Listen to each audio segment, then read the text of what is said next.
السلام عليكم ومرحبا بكم في فيديو الثاني، التكملة تاع حقيبة العمرة للرجال. هاد المرة حندير، المرة اللي فاتت درنا تاع النساء وهاد المرة تاع الرجال. اول حاجة نبداو بيها اللي تميز الرجل عن المرأة في العمرة، طبعا ملابس الإحرام.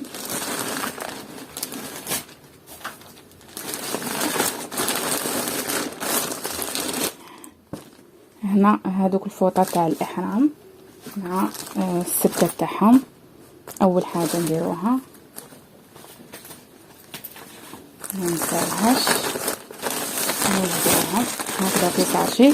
بالنسبة للناس اللي يروحوا ديريكت الجدة راح يحرموا في الطائرة، هذه من الافضل تخلوها باجاج حقيبة اليد، باجاج عامة. واللي يروحوا للمدينة كيما احنا راح نديروهم في الباجاج العادي هكذا. ثاني حاجة الأقمصة، هذا شوية خشين على حساب الحال تاع درك. راح نحاول نديرهم بهذه الطريقة باش ما يتكرفسوش.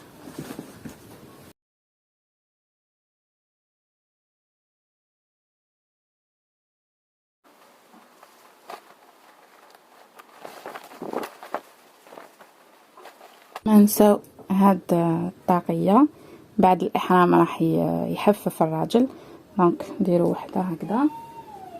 السراول اللي يلبسهم تحت القميص كيف 3.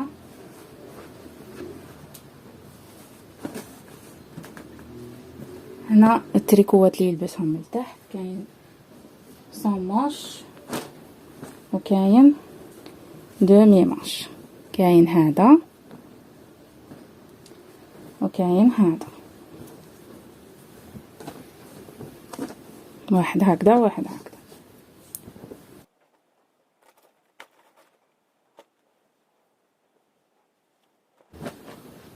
بلا ما نساو كانك الجوارب والتقاشر، كل واحد كيفاش يحب يلبس.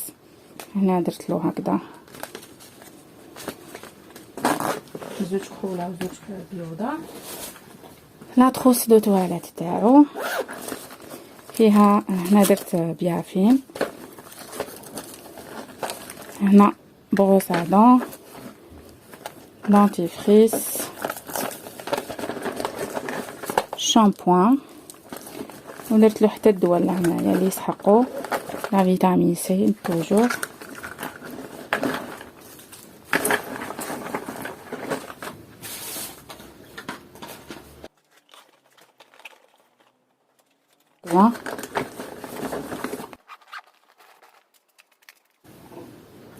ثاني تكون بليغة مريحة يمشي بها.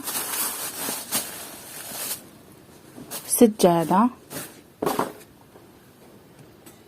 المصحف، بلا ما ننسى هاد الساكودو، هذا راح نسحقوه في الحرم سواء للنساء سواء للرجال. نحطو فيه كاش حاجة نحبو ناكلوها ولا للحذاء تاعنا. سجادة، المصحف نحطوه كامل لهنا راح يجينا اسهل. وهنا كاين اللي يحبوا يدو معاهم ماكينة الحلاقة، هنا ديتها ولكن ما استعملهاش الزوج.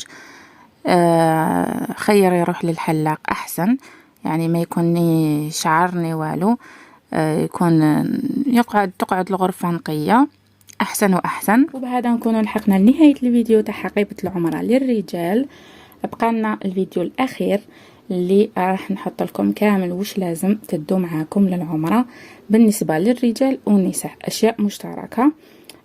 تبعوا معايا الفيديو القادم ان شاء الله. اتهلاو في روحكم، مع السلامة.